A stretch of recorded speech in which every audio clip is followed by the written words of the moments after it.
Thank you. To welcome us all sa ating 21st Kapihang OH. Ladies and gentlemen, the President of the Quezon City Chapter, Dr. Catherine Artais Carriaga. Thank you, Dr. Balya. Magandang gabi po sa inyong lahat na aming tagapanood at tagapagsubaybay, sa aming kapamilya sa PCOM, mga kapuso sa OH, at kapatid sa propesyon ng kalusugan. Isang mainit na pagtanggap mula po sa amin dito sa PCOM Quezon City Chapter. Maraming buwan na ang nagdaan mula nang tumama ang COVID-19 sa ating bansa. Ang pandemyang naglukmok sa ating ekonomiya ng tuluyan. Ito ay nagbigay ng agam-agam at kawalan ng katiyakan sa pagkukunan ng kabuhayan ng ating mga mamamayan, lalo na ng ating manggagawang Pilipino. Ngayong gabi, upang talakayin ng huling yugto tungkol sa tulong sa manggagawa sa gitna ng pandemya, it is a discussion with Social Security System. Mga kapusama po natin ang isang eksperto sa larangan na ito. Maraming salamat at mapagpalang gabi sa inyong lahat.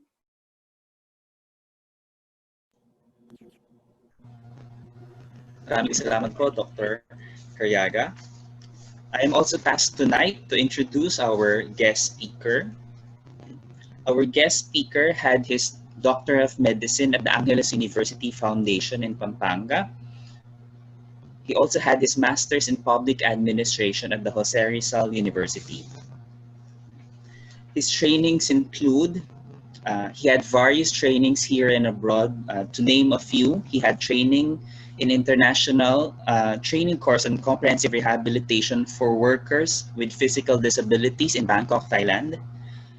For work-related accidents compensation in Seoul, South Korea, for the improvement of social insurance system in Tokyo, Japan, and the basic management program at the De La Salle University. He has also an in-house speaker, an in-house resource speaker for SSS Medical Benefits, for the Philippine College of Occupational Medicine, and for the SM Group of Companies. He developed guidelines, procedures, manuals, and forms for the benefit of SSS clients and employees, namely the re-engineering of medical benefits, the benefits workflow system, the new disability program, the annual confirmation of pensioners, the SSS card reader, and the Citizens Charter.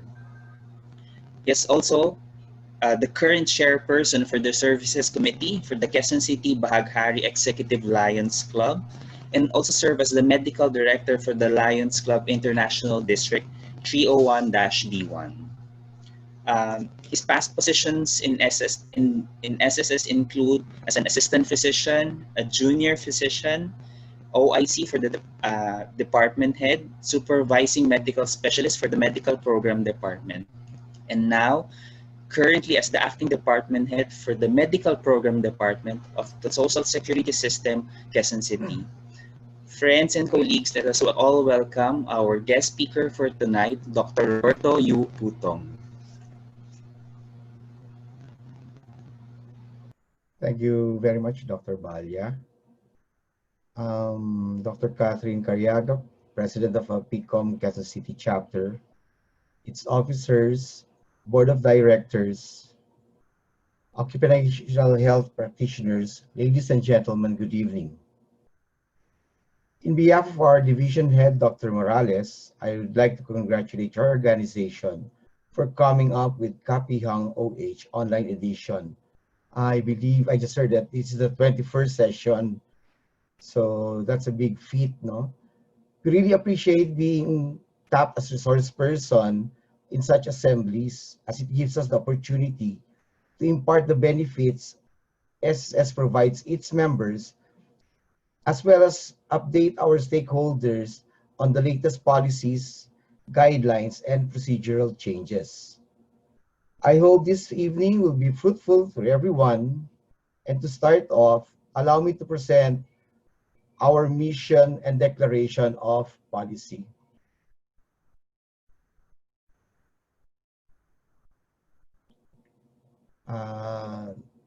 Is the presentation already being seen by everyone?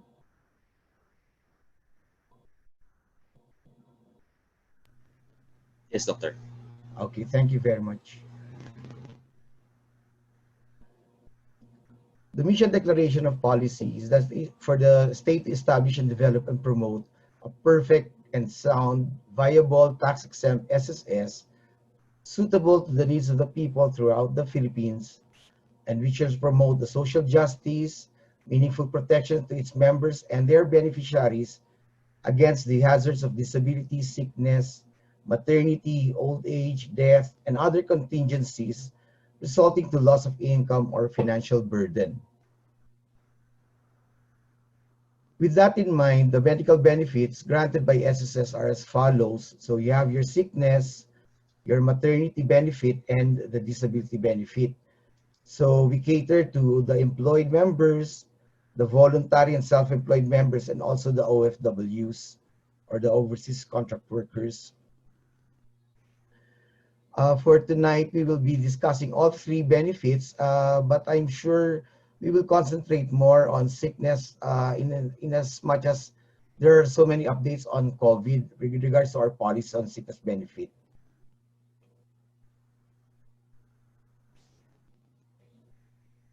So sickness benefit, as defined, is the daily cash allowance paid for the number of days a member is unable to work due to sickness or injury. Being a benefit, there are certain qualifications a member must meet to be entitled to it. Namely, we have the confinement, contribution, the notification, and the company sick leave. So for confinement, it does not mean that we are limiting it to hospital confinement. So it can either be at home confinement or a hospital confinement with a minimum of at least 4 days due to sickness or injury. Now, it will include the reasonable period for recuperation, post-op care, and as well as the treatment. So you can go beyond 4 days. It will depend upon the illness or the injury suffered by the member. The other qualification will be the contribution. For the contribution, we need 3 monthly contributions within the 12-month period immediately before the semester of contingency. So if you look, you have to check for the semester of contingency. Here we have an example, medyo luma na lang, no? We are not able to change the day a year. Anyway, in this example, you have a member who had an illness sometime in March. So you have to look at the contributions after the semester of contingency. The semester of contingency would be from October of 2011 to March of 2012. So the last quarter of 2011 and the first quarter of 2012. Then you look 12 months backward and you have to find at least three contributions. However, in this case, you only have 2. So member will not be entitled to file for sickness benefit in this example. For the second example, the contingency was on October of 2011. So the semester of contingency would be from July to December of 2011. Looking back, you will be able to find at least 3 monthly contributions. So this will mean that the member is entitled to file for sickness benefit based on the contribution. Now we have the notification part. For the employed member, the member has to notify his employer within 5 days after the start of contingency. The employer, on the other hand, has 5 days from receipt of the notification to inform SSS of the member's illness. There are exceptions, and these are for the employee to the employer, it will be hospital confinement. Second is while it was if the injury happened while working or within the company premises. On the other hand, for the employer to SSS, it will only be when the member is hospitalized that the notification period will not be applied. For the self-employed, voluntary, and separated members, since there is no employer, the member will have to notify SSS directly within 5 days from the start of confinement. Of course, it is except if it's a hospital confinement. Here we have examples of the employee to employer. With the diagnosis of UTI, claim for 7 days effective September 1 was filed. The employee notified the employer on September 8. So in this case, the ER notified SSS on September 9. So that if the allowable period for UTI would be 7 days, the action of our medical specialist or medical evaluator would be to reduce to 5 days, effective September 3 to 7, due to late filing. Why?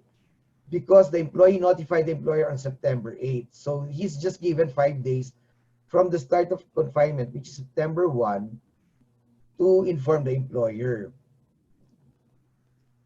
So instead of September 1 to 7, which is actually the allowable confinement date, what happens is we deduct 5 days from September 8 and we come up with September 3 to September 7, a total of 5 days being granted.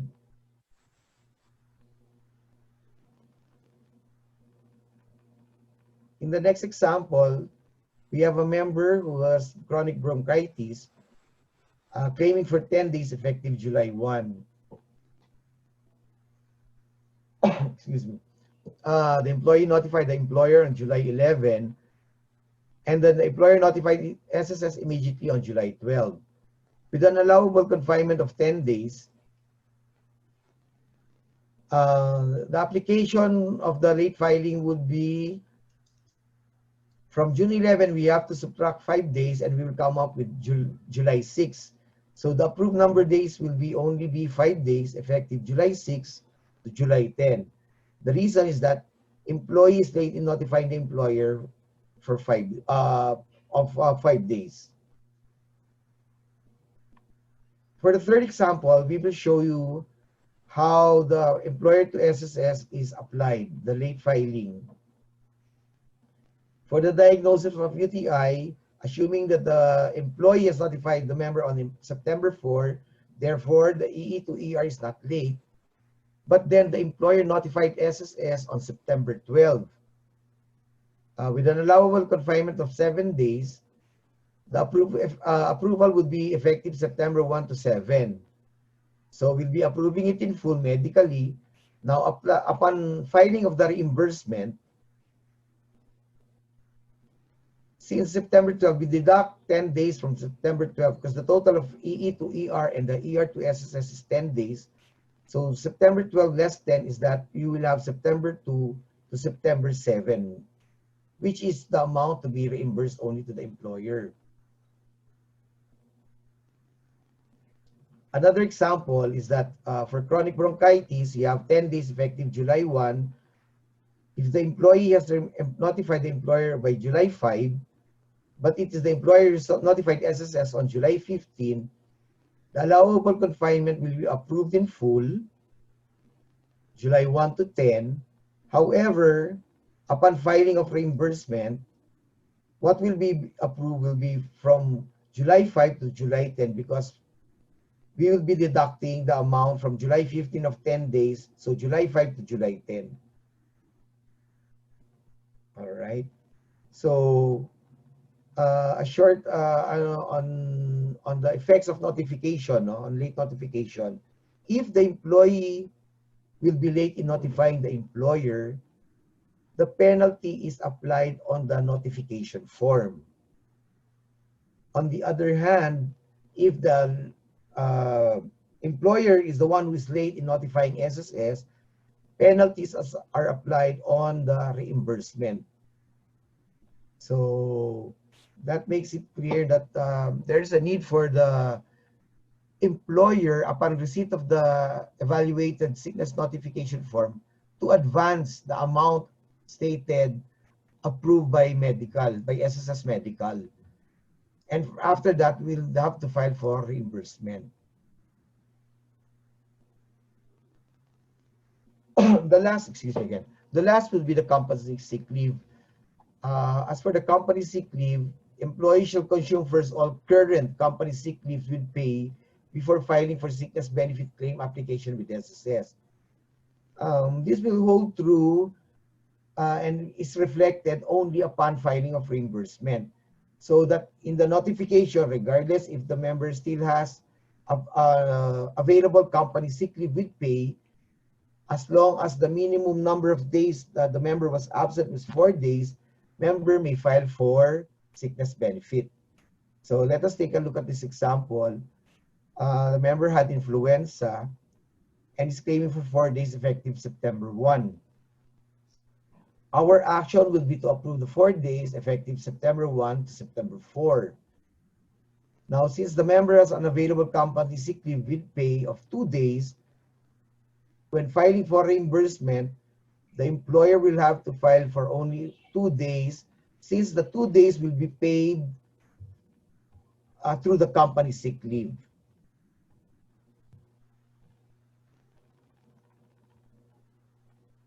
After the qualifications, we'll also show you the other features of our sickness benefit program.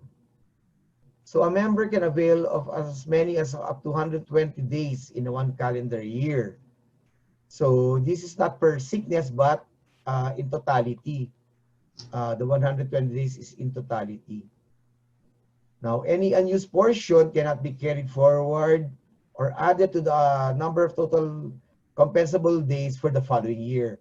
Wala po tayong carry over po ng mga hindi na-use up the previous year. Another feature would be, should the sickness benefit be more than 240 days in a year, it will be considered a disability claim.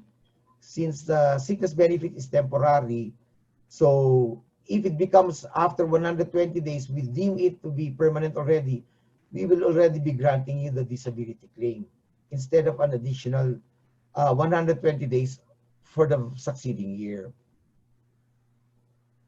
Lastly, the amount of sickness benefit paid is equivalent to 90% of the member's average daily salary credit. So instead of getting 100% of your average daily salary credit, it's just 90%. The manner by which payment or reimbursement is made is that, as we said a while back, no, for the employed members, the employer shall advance the benefit every regular payday. So dapat ina-advance po to upon receipt of the evaluated sickness notification. And then SSS will reimburse the employer the amount advanced 100% through the employer's depository bank. However, this is subject to the penalties of late filing. For the self-employed, voluntary, and separated members, since there's no employer, as we said earlier, SSS will pay the member directly through the depository bank selected by the member. We will now go to the updates for the sickness benefit. No? So we have mga seafarers po, no? And before,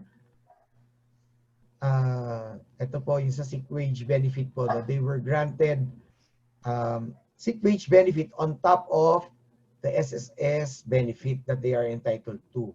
But before that, we will go to the Magna Carta of Women. No? The female member who undergoes operation due to a gynecological problem is entitled to both SSS sickness benefit and the special leave benefit. The SSS sickness benefit is based on the 90% of the daily salary credit. On the other hand, the sick leave benefit is based on the daily minimum wage of the daily wage of the employee, and it is the liability of the employer. Another update would be the 30-day grace period in the filing of sickness claims for OFWs for conditions not requiring hospitalization. This was already issued because of the clamor from the OFWs that they have a hard time getting out within the 5-day period required to notify SSS. So they were given a 30-day grace period. Also, we are all promoting the electronic notification for the employed members.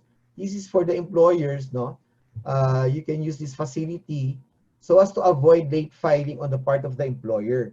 The minute that you receive the notification from your employee, you may notify SSS through the electronic notification. It is available in our website. So most of the employers are registered po naman. They will be able to see it in the e-services, the electronic notification.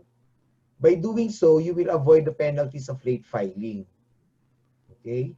But just a reminder, despite the fact that you have notified us through the electronic means, there is still a need for you to submit the hard copy of the notification form within 30 days from notification for us to be able to evaluate the claim. The next is the online filing of the sickness benefit reimbursement application. Due to the pandemic we're experiencing right now, the payment process has been made online so that employers may now need not file or need not fill up the sickness benefit reimbursement application. Instead, they just have to go online and then submit the application form on through the electronic means by clicking on the services in the e-services of the registered SSS platform. All right. Another update would be the benefits released to the Peso Net or Philippine Electronic Fund Transfer System and Operations Network. Before, employers and employees were asked to submit their preferred bank, and then we would be encoding it. But this time around, you are being asked to encode it yourself through the disbursement accounts enrollment module, which is also found under the e-services. So effective October, payment or benefit releases will be through the disbursement accounts enrollment module or through PesoNet, the PayMaya, or even the MUWeir, the processes of which will be different in that there is no need to enroll a bank account, but instead you have to enroll I think it is the contact number or cell phone number in case of the MUWeir facility. Lastly is the extension of periods in the filing of sickness notification. So due to the pandemic, we have extended the filing of sickness notification and benefit claims to 60 days after the lifting of any community quarantine. So for now, wala po tayong late filing. For contingencies that happened during the pandemic, we are extending the filing of the notifications as well as for the filing of the benefit reimbursements. So aside from sickness, even other okay. So as for aside from the extension of the prescriptive period in filing, we are also issuing COVID guidelines, no? So based on the labor advisory, these guidelines shall apply to all employers and workers in the private sector. So what does the Labor Advisory number 4 state? Leave of absence and entitlements under guideline number 3 is that the Social Security and Employees Compensation Benefit, a worker who contracts 2019 nCoV in the performance of his or her work is entitled to sickness benefits under the Social Security and Employees Compensation Benefit under PD 626. In the event that the worker is not qualified to avail of the benefits under SSS or filial due to fault of the employer shall shoulder all medical expenses until fully recovered. So how do we evaluate the sickness notifications? Our basis is actually just the RT-PCR. So regardless, if we have a positive RT-PCR result, regardless if the employee is symptomatic or symptomatic, we will approve as claim, but it should not exceed the allowable, which is 30 days. On the other hand, a negative RT-PCR result, there will be a different manner by which we will evaluate. Should the member be symptomatic, then we will be approving it based on the symptoms. On the other hand, if it is negative, member is symptomatic, then the claim will be denied. Also, regardless of the result, if it is through rapid test or RAT test,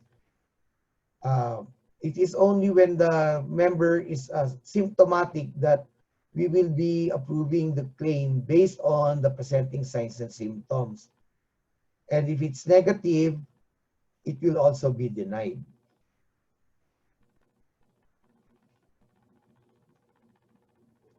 So those are the updates for the sickness benefit. We'll now go to maternity benefit. With Republic Act 11210 or the 105-day expanded maternity leave law, it states that the act of increasing maternity leave from 100 to 105 for female workers, and there's an option to extend for additional 30 days without pay, and the granting of additional 15 days for solo mothers and for other purposes. The effectivity was March 10, 2019. So, what is maternity benefit? This is a daily cash allowance paid to the member for instances of pregnancy resulting in childbirth or miscarriage or emergency termination of pregnancy. So, with the expanded maternity law, it is now regardless of the frequency. So unlike before, in the old maternity benefit, it was limited to 4. Okay, civil status or to the legitimacy of the child. So eligibility would be the members unable to work due to childbirth or miscarriage, the need for a 3-monthly contribution within the 12-month period before the semester of childbirth or miscarriage, and has given the required notification through the employer or to SSS.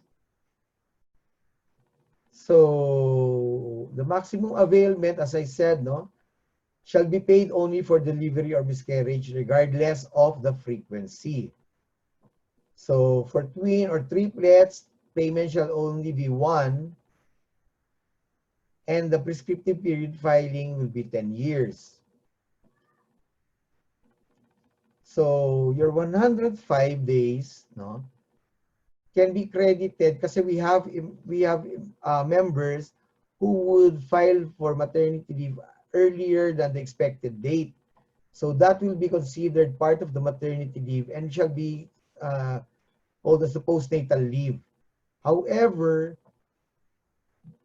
the shall be called the prenatal leave on the for that. On the other hand, the postnatal leave must not be less than 60 days. So the prenatal can be up to 45 days, but the postnatal must be at least 60 days to make it for the 105. Now, part of the feature also is that the maternity benefit should be based on the average monthly salary credit of the 105 days, regardless of whether she gave birth via CS or natural delivery. Before po kasi, if it's CS, it's 78 days, and if it's through NSD, it's 60 days. But this time around, regardless of the manner of delivery, it will be 105 days. Another difference or another feature of the expanded maternity leave law is the full pay. Shall be granted for childbirth, miscarriage, or early termination of pregnancy. So what does this mean? Full pay is that aside from what SSS will be giving, kasi it will be based on the average daily salary credit, the excess shall be shouldered by the employer. Okay. So for miscarriage, there is need to provide proof of pregnancy through a pregnancy test result, an ultrasound result showing presence of gestational sac, and a histopath report after miscarriage. So we have here examples: a member who got ill or injured while on maternity leave. If the maternity leave was on January 1 to March 19 rather, and an infection happened on the post-op site on January 15, no sickness benefit may be claimed by the member because we do not allow the overlapping of sickness and maternity benefit. For the case 2, a member who while on sick leave gave birth or had miscarriage, the approved sick leave, let's say, is from January 1 to January 13. So the maternity benefit will be paid in full starting from the date of delivery or miscarriage. But the amount of sickness benefit already granted shall be deducted from the start of the maternity benefit, which overlap the sickness benefit. So since na-advance na po nga po yung sickness benefit, na bayaran na po to, but the member, let's say, delivered or had miscarriage by January 15, it will be deducted. The January 1 to January 14 amount will be deducted from the maternity benefit. The last benefit that we will be showing you will be disability benefit. So disability benefit is a cash benefit granted to a member who becomes permanently disabled either partially or totally. Who are qualified are members who suffer partial or total permanent disability with at least 1 monthly contribution paid to SS prior to the semester of contingency is qualified. So what are the kinds of disability? So we have your permanent partial and your permanent total. For permanent partial, it means that there is complete or permanent loss or use of any body parts. And it does not, however, it does not prevent the member from engaging in gainful occupation, even if his condition is in an incurable state. On the other hand, for permanent total, the condition is when an irreversible state is reached and the member suffering therefrom is completely and permanently prevented from engaging in any gainful occupation. So what are some of the partial permanent disabilities? So you have amputation of one arm or one hand, one leg or one foot or a finger or a big toe, and the loss of one sight, of one eye or hearing of one or two ears, removal of organs like the uterus, ovaries, and breast, and other illnesses or conditions that become chronic and non-responsive to treatment. Here we have a list of the partial disability benefits and then the equivalent number of months. So for example, there's a complete and permanent loss of use of the thumb. This will be equivalent to 10 months. For the big toe, it will be 6 months. And then for the arm, it will be 50 months. So going down further, for the foot, it's 31 months. And then for the hearing of one ear, it's 10 months, or hearing of both ears, 50 months. And sight is 25 months. Okay. On the other hand, total disability will be based on the following condition: loss of sight of both eyes, loss of two limbs at or above the ankle, permanent complete paralysis of two limbs, brain injury resulting to incurable imbecility or insanity, and such cases as determined and approved by SSS.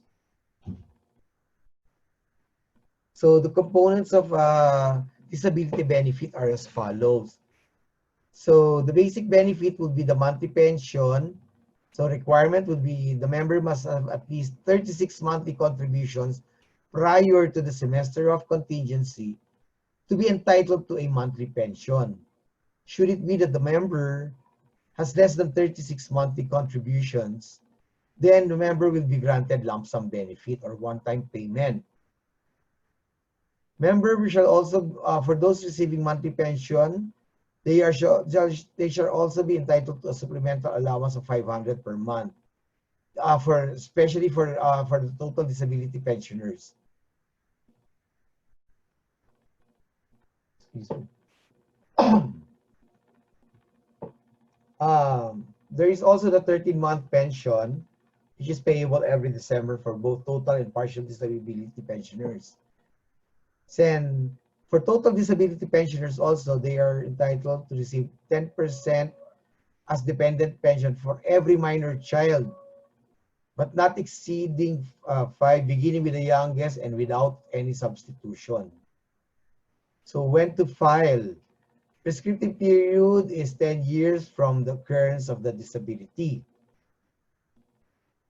Filing can be in any SSS branch with the Medical Evaluation Center. So what are the documents needed? Aside from the disability claim application, the medical certificate, you will be needing two valid IDs or the UMID card. If you have the SSS UMID card, photocopy of it, or if you don't have it, any two valid IDs, both with signature and at least one with photo.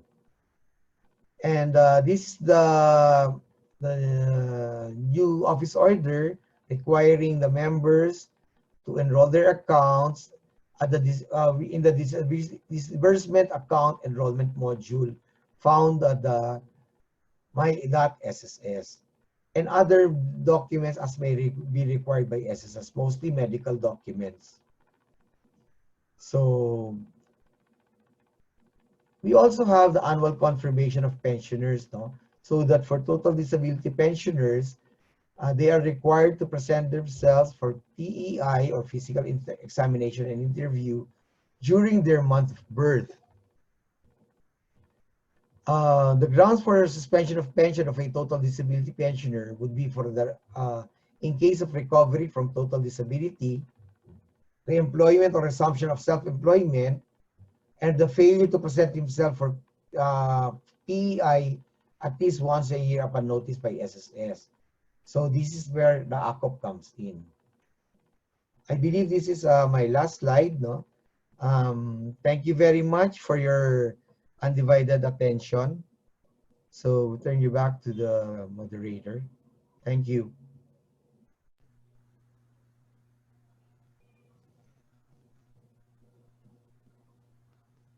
Thank you very much po, Dr. Putong, for a very insightful lecture. Just to recap, Dr. Putong discussed about the qualifications for entitlement and also for the updates regarding the claims, and also for the sickness, maternity, and the disability benefits. Okay. Before we start our open forum, we will be having a poll survey regarding the profile of our participants for tonight. Is the poll ready?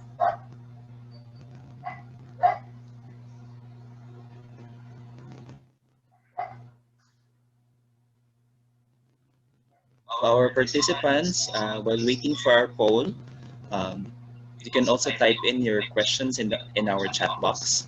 Okay. Meron na rin po tayong mga kaunting mga katanungan, dumadami na rin po. So,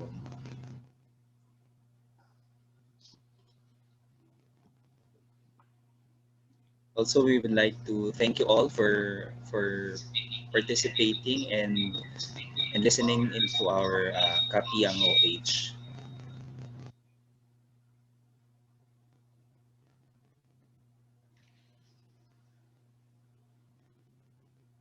Is the poll results ready, Doc?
Hello, good evening, everyone. I'm Dr. Margot Venus Koo. I'm the Public Relations Officer of Quezon City Chapter. I'll be taking over for the question and answer. But before we do that, good evening, Dr. Putong. How are you? Good evening, Doc Margo. Thank you for enlightening us with the latest with SSS, no, Doc? But Yes, before Doc. I continue, simulan ko lang po yung poll kung meron na po. Opo. Pag wala naman, can I continue first with the questions? Are you ready, Dr. Putong? Yes, ma'am. Yes, Doc. Okay. Sige. Let's do this, no? So, do you have, my first question would be, do you have any specific timeline in filing for COVID positive? Any documents needed? Aside from the notification form, what is needed is the RT-PCR result and the medicals with the notification, the medical certificate portion of the medical certificate portion of the notification form accomplished by your attending physician or the company physician. So that's for SSS. Doc, if ever po ba, kailangan ba na-admit yung patient sa hospital or paano kung kinarantine lang and it can be treated na hindi naman po kailangan ma-admit yung patient? Yes, can they still file for the SSS? Just like any other illness, hindi naman po kailangan hospital confinement, no? We also grant even for home confinement. As long, if we're talking of COVID, as long as there is a positive RT-PCR result to support the claim, and then we can grant. All right, thank you. Now, this positive results of RT-PCR, it should be from an official DOH accredited laboratory or clinic or hospital. Tama po ba, Doc? Yes, that's right, Doc Margo. Right. No? Actually, right now, from the last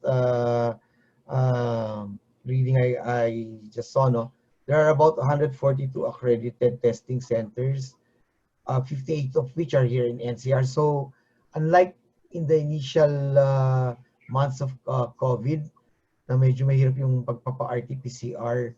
So this time around, I don't think we will have much problem to provide us with the confirmatory result through RT-PCR. All right, thank you. How about the implementation of a provision in the new SSS Charter for the development of new programs for the workers with special concerns? Any news about it? From SSS? Yes po. For development of new programs now for workers with special concern. I think I think this is for the PWD. Sa tingin ko po ito ang pertaining niyang questions.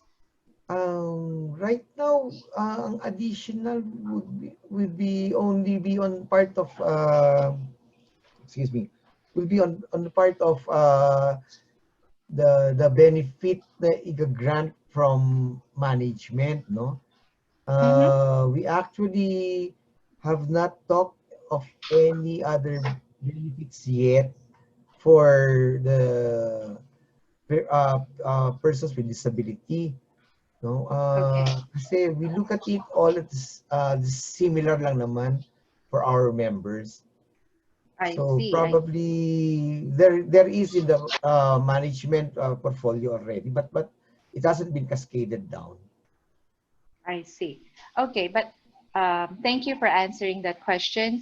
Are there any updates on the retirement benefit? Retirement. Retirement can be filed online. That's one of the updates, so you don't have to go to any of the SSS branch to submit it through Dropbox. You can file it online. That's the latest I know as far as retirement is concerned. I see. How about this, Doc? Is it SSS and EC applicable for home confinement? O nasagot natin yan sa SSS, but in combination, I think, with EC. For example, employees have signs and symptoms like cough and runny nose or influenza-like. Natatakot siya mag-duty due to such questions. Pwede po ba siyang mag-avail ng sick leaves? Sick leave with SSS, yes, as long as it's 4 days and above. Wala tayo magiging problem. Pwede pong i-avail. But if we're talking of, let's say, COVID, as far as SSS and EC are concerned, there is a need for the RT-PCR, a confirmed positive result via RT-PCR.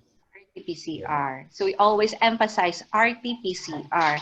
From a DOH accredited facility. Yes. Yes, very good. Thank you. Well, is there a special form of SSS that a COVID positive patient's gonna use? Meron ba siyang ibang klaseng form or the usual SSS form? It is the usual sickness notification form. In fact, it's better kasi the medical certificate is already incorporated. It's already there. So, other than that, the only attachment would be for SSS would be the RT-PCR result. For EC, however, I'll just inject also yung sa EC part, no? Kasi they already issued their EC board resolution on COVID. They are requiring also that there will be a certification from the employer that the member or the employee was on duty at the time of COVID, during the time of COVID. So there is a need to show proof that the member was on duty at least 2 or 3 weeks prior to the swabbing, sort of that way. Okay, so there should be a proof that the employee worker na dapat active siya na nagtatrabaho para during the outbreak. Yes. All right. Sorry, that's for easy, but for SSS, it's actually just the RT-PCR result, and we can already grant. I have an existing salary loan which is lapsed already. My present employer did not want to deduct it from my salary and told me to pay it back to the bank. How is that? Is that an SSS policy? In the first place, she shouldn't have. I mean, the member shouldn't have been given a clearance by the previous employer. Yun yung policy para hindi magiging sagutin ng current employer yung pagdededuct ng kanyang salary loan. But given the case, the member may opt to pay for the salary loan by herself na lang din. Settle it by herself. All right. What assistance can the SSS provide to such employee, yung ganyang scenario, Doc? The one with salary loan? Yes po. issue? Ano kaya ang pwede They natin can they can actually go to our they can actually approach yung account officer or go to the nearest SSS branch and ask for assistance on regarding the non-deduction of the Non-deduction. salary loan payment. Okay. And then Non-deduction. and then the branch will assign an account officer to visit the employer. So as para maging maayos. Oh, I see, I see. Now we go to the maternity benefits. Ang dami palang ano nito, no? Sanga. So, what if the member decided not to undergo DNC, no? For everyone in the event of miscarriage. Just a natural miscarriage daw. Is it still necessary to submit histopath report? I think this is required to file SSS for such kind of a situation. So, is it necessary? Opo. Of natural cause? Yes po. It's like this po, no? With the expanded maternity leave, the member must present proof of pregnancy and the termination of pregnancy. So for the termination of pregnancy, for us to be able to determine that the member was indeed pregnant, is that there's a need for the histopath. So yun yung important factor for us to know na what we're being coined as the miscarriage is actually a miscarriage. Kasi it can be na may iba-ibang means wherein nagpass siya ng material as being claimed. Yes. So when we had our dialogue with the POGs, they said that it would be best to require for a histopath. I see. Thank you so much for answering that question. Now, with regards to ano naman, mga pang telemedicine naman, Doc.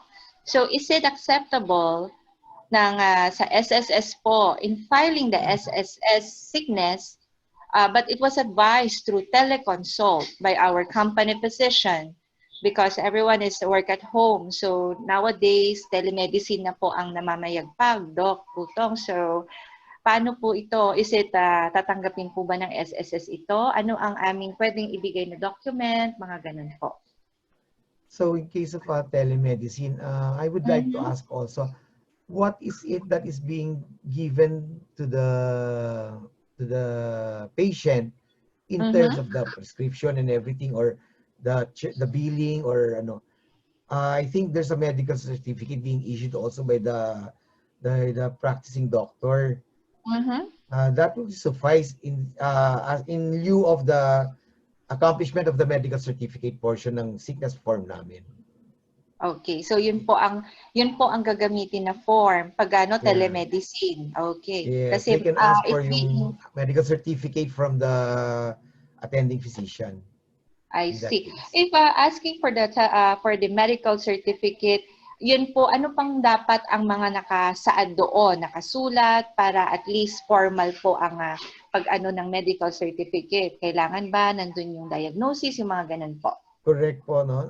The diagnosis is needed and the number of days that the employee should be resting or be at home must be indicated. Okay. Para we know when siya dapat fit to work or ano. Yun na nga problem right now is work from home nga.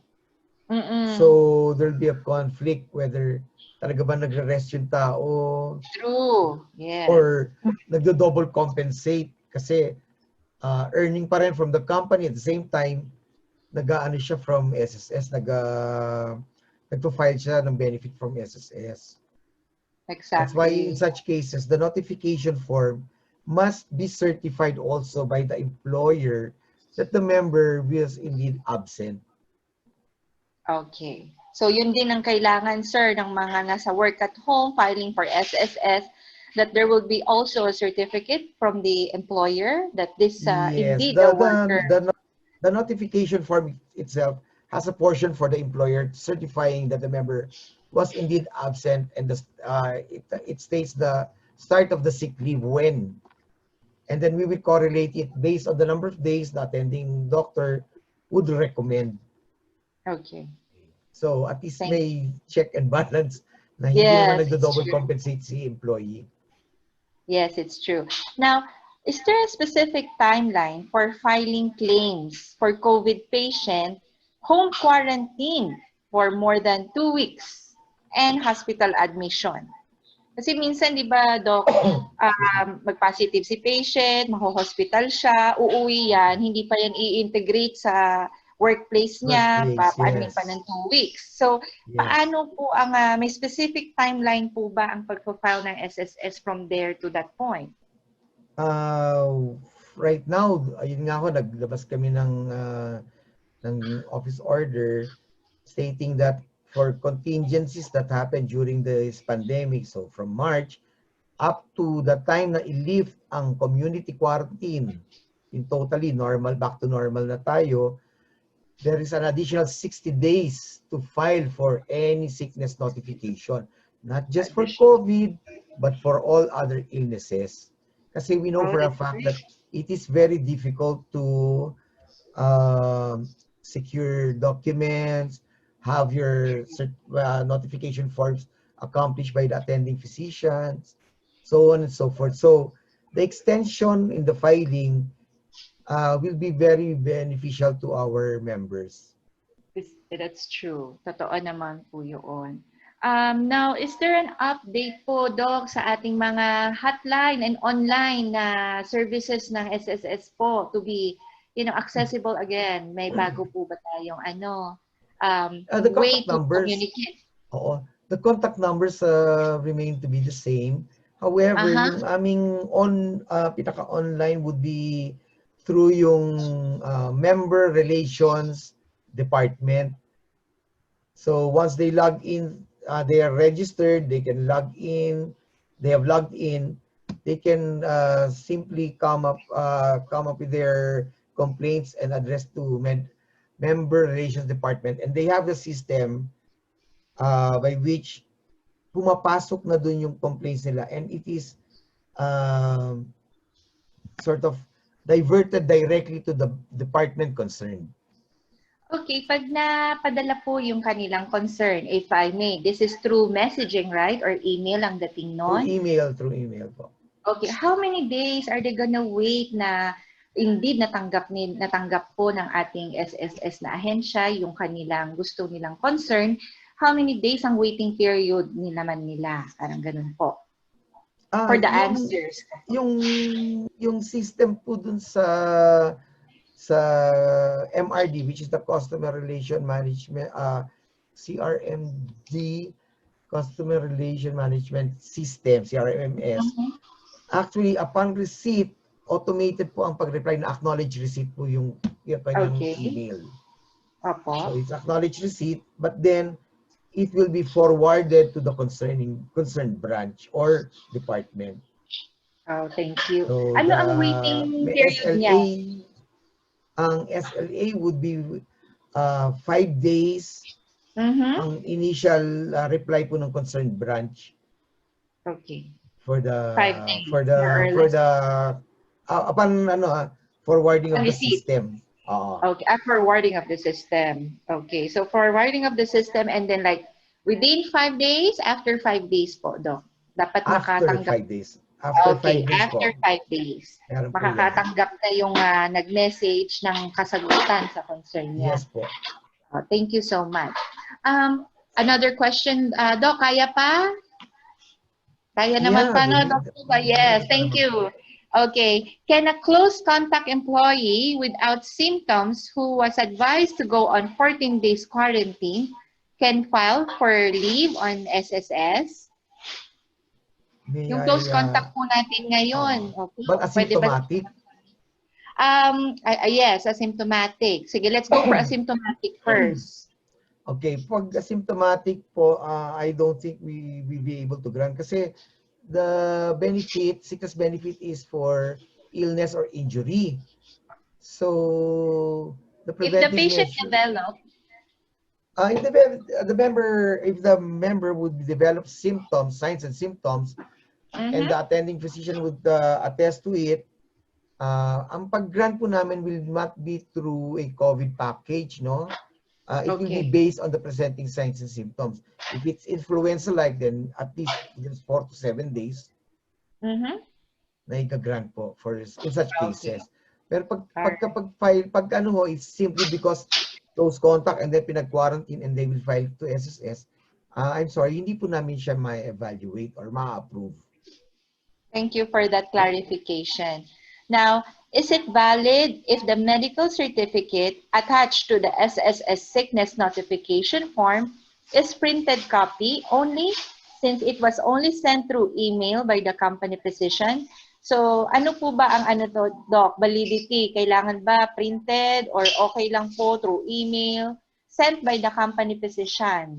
Kumbaga, in-email ko po. Tapos, ipiprint na lang ni employee. Is it valid? That's a very good question, no? Because right now, we are still on the parang Dropbox method of submitting. Okay. Kasi in as much as yung we would like sana ang sickness notification would be submitted through email or other platform, we were already warned about the possibility na ma-hack kami.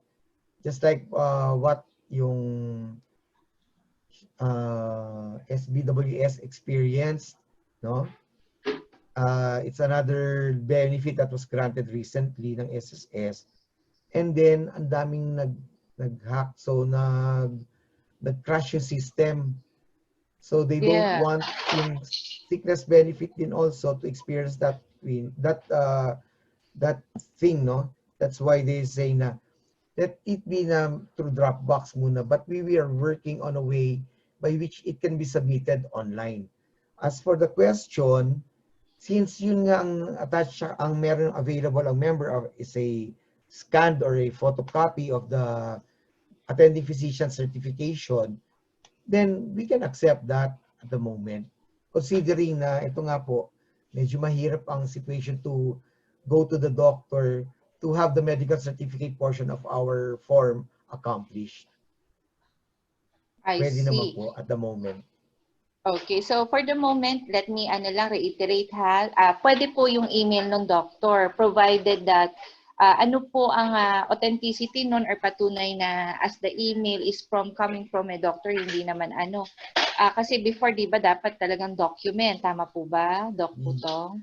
Hindi naman po document, but yung mismong sickness form namin, yung medical certificate portion, ang na-accomplish ng attending physician niya. Alright. So this time around, because of the pandemic, mahirap magpunta doon sa doctor para magpa-accomplish. Yes, true. So what happens is parang they can ask for a photo, what's this? Screenshot? Parang ganun po ba? Copy of the medical certificate na may letterhead ng attending physician. That way, we can verify, we can call or contact the attending physician. Exactly. Basta yung with letterhead lang po nung attending physician. I see. Thank you so much for that. Now, let me check pa. Is there any other questions pa? Ating mga audience, mga ano po, no? Okay. Sir, meron pa hong mga last few questions if it's okay, no?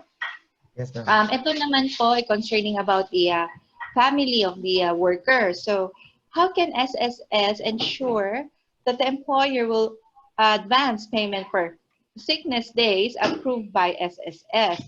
My daughter was confined by cholecystectomy.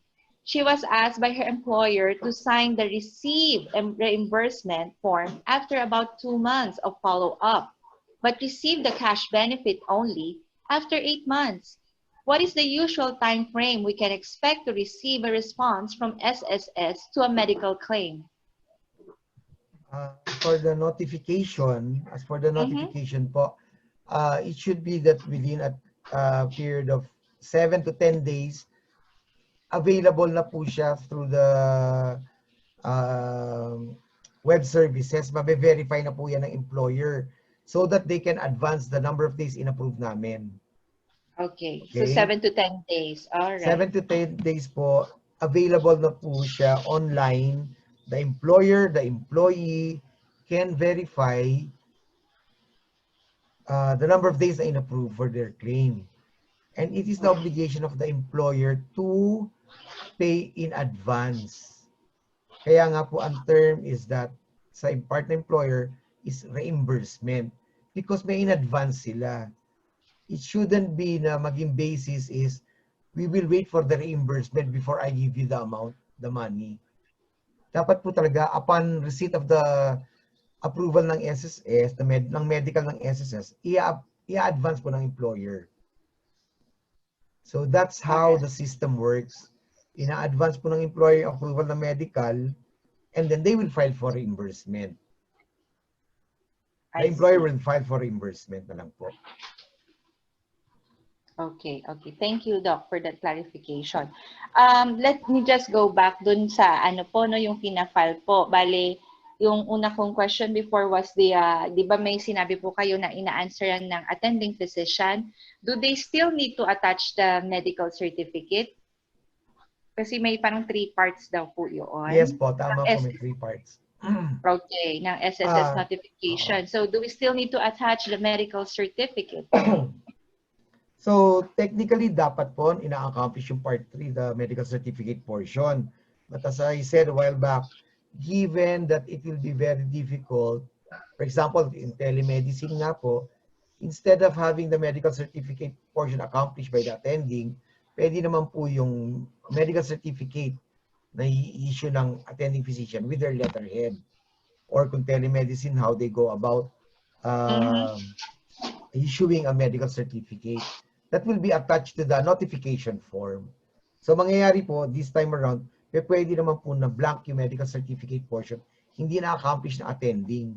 But there's an attachment of sort, the medical certificate. Okay.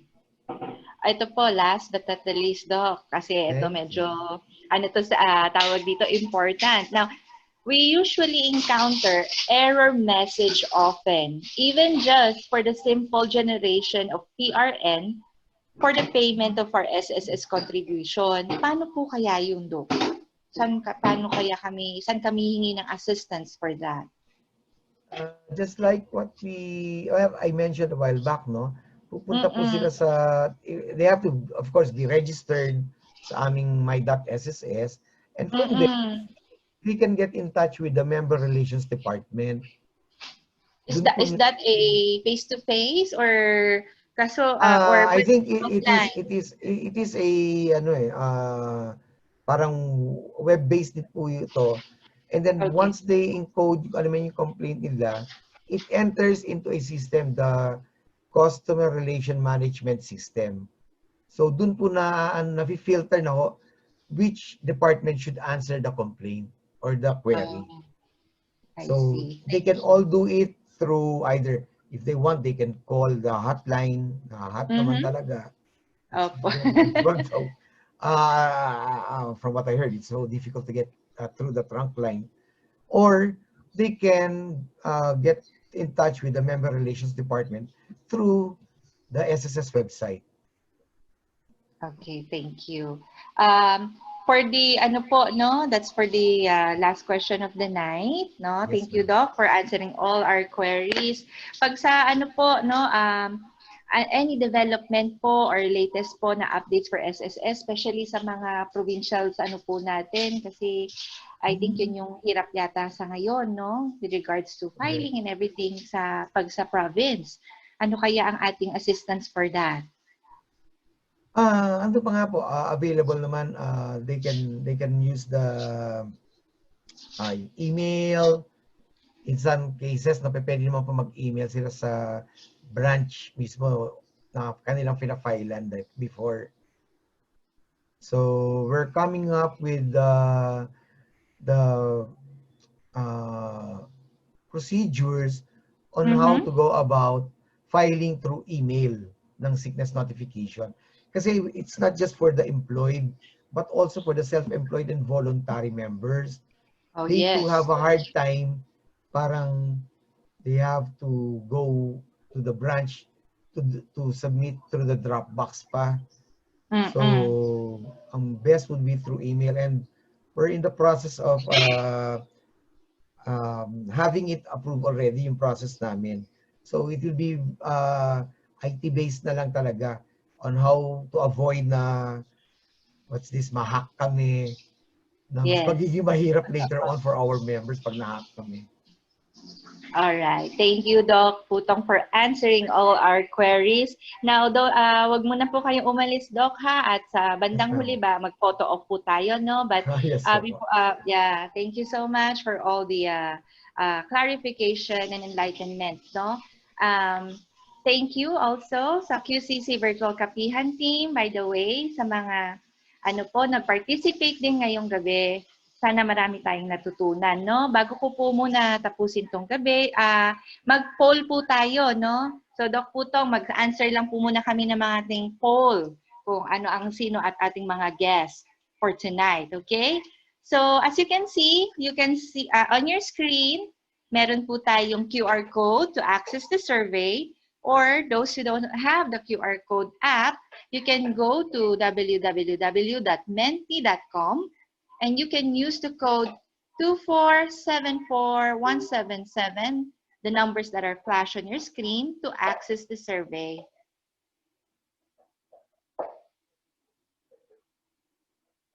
Ayan, I'll give you a minute para ma-access po yan, no? Habang na-access yan, magbabati muna tayo ng mga tao na nandito ngayon, mga guests natin, no? Let's see, ayan.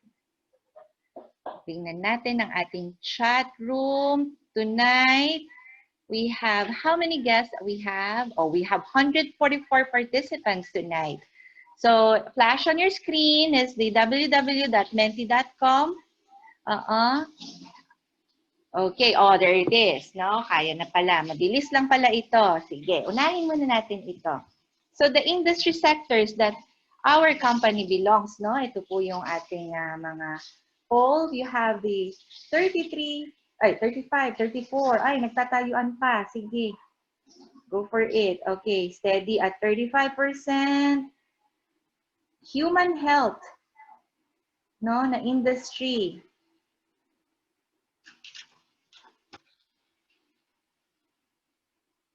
Manufacturing, 24%. Okay. We have 13%. There's, as you can see, ayan, nag-i-steady o nag-iba. Si healthcare, nag-decide siya, hindi siya healthcare. 31% human health, 22% manufacturing, 8% in construction. O, nagtaas-taas, nagbawas din ang construction, naging 7%. Kakantayin pa natin konti. Nag-a-adjust pa po ang ating poll. Okay, I think steady na lahat at 7%. Construction, education. Ayan. Sa public, you have 2%. You also have electricity, gas, 2%. Others, kaya itong others at 14%. Education, 8%.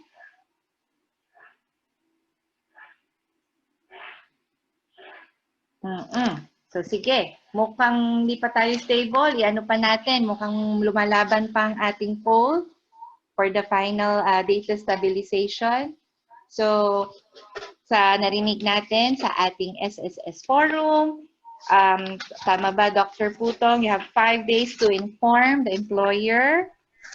Yan ang ating mga RT-PCR, allowable 30 days. Should have a medical certificate na kasama sana, no, sa pagpa-file ng SSS sick leave. Yan. Okay, are we steady now? Ang ating QCC Virtual Kapihang team, no, maraming salamat sa kanila. Napakalaking tulong po na may magaling tayong mga tech support, no, care of our colleagues, Dr. E.C. Escobillo and Dr. no? Desiree Bala, salamat din po for co-hosting with me tonight. Okay, stabilized na. All right, let me read our poll. So tonight we have 29% healthcare pa rin, manufacturing at 23%. We have, ano kaya itong others na 15%? We have 9% at education, construction, and 6%. Scientific and other Same activity, 6%. The others are 2% na po. Public admin, electricity. Ayan po. Okay, so how many employees in the company? We have 60% at 200 and above. The rest po, 100 to 199, 21%. 10 to 99 ang 16. Tapos 3% lang po yung 1 to 9 ng kanilang mga employees. Okay. Now, to formally end tonight's educational activity, ladies and gentlemen, our chapter vice president, Dr. Jeremias Martin Florante.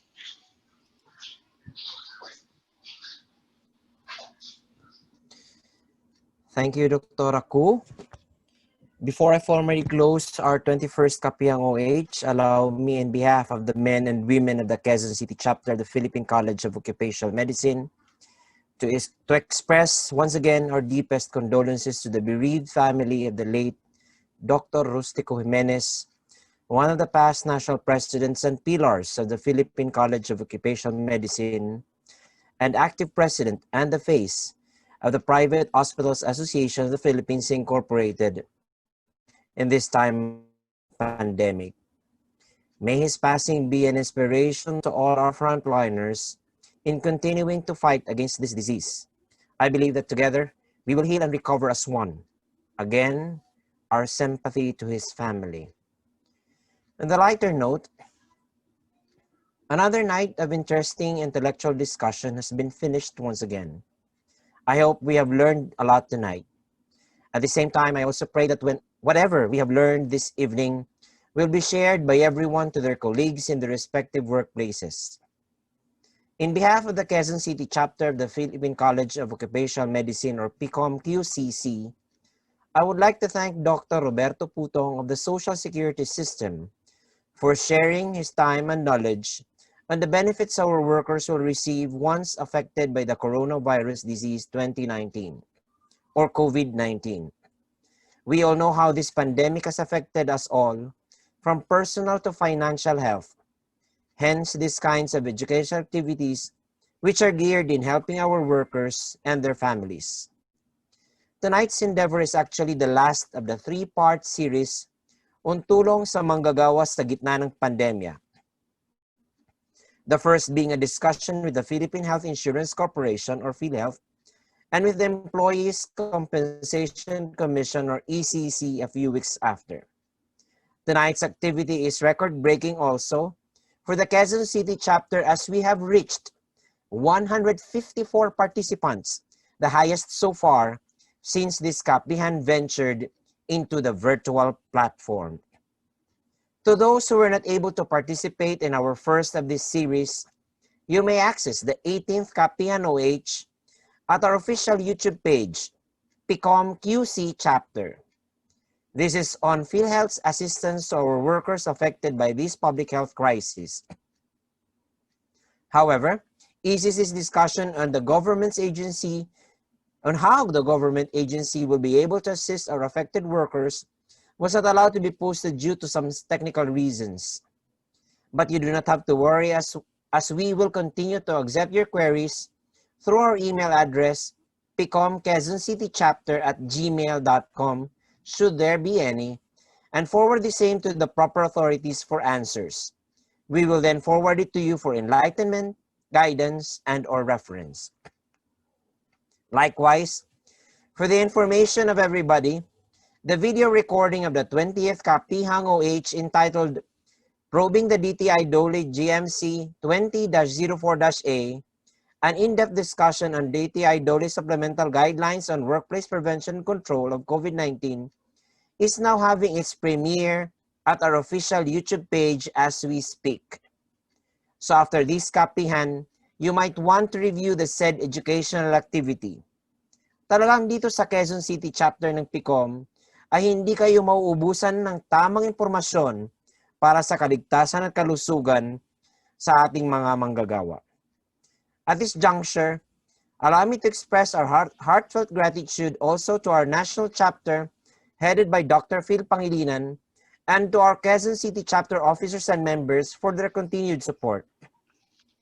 To the men and women behind the success of our virtual Kapihang, and to our human resource personnel and fellow advocates in championing occupational safety and health, especially to OSHC Deputy Executive Director, Engineer Nelia Granadillos, the National Anti-Poverty Commission workers in the informal sector, the Alliance of Workers in the Informal Economy sector, or Allwise, PCOM Baguio Benguet Chapter, PCOM Batangas Chapter, PCOM Laguna Chapter, PCOM Southern Mindanao Chapter, PCOM PAM Chapter, and all other organizations and individuals who have been with us since the start of our Kapihang. Again, thank you very much. Before I end, always remember that in Quezon City Chapter of PCOM, we value your safety and health. Hashtag PCOM QCC cares. Mabuhay tayong lahat. Congratulations.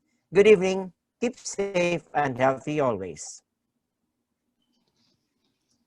Thank you, Dr. J. Now, as we end the night, I would like to invite once again everyone to please subscribe to our social media pages like Facebook, Twitter account, Instagram, and our YouTube channel, PCOM QC Chapter.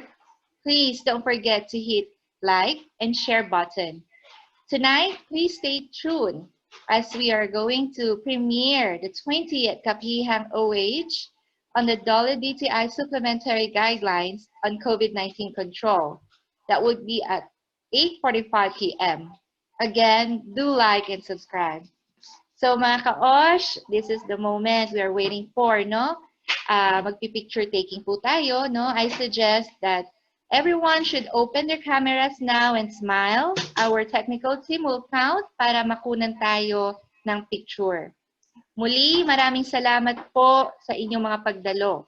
Sa susunod na 21st Kapihang OH, ako po si Dr. Margo Venus ko na parating nagpapaalala na sa Quezon City Chapter, ang inyong kaligtasan at kalusugan ay mahalaga. Hashtag PCOM QCC cares. Good night, everyone. Thank you so much, Dr. Roberto Putong, for your time. Stay safe and healthy.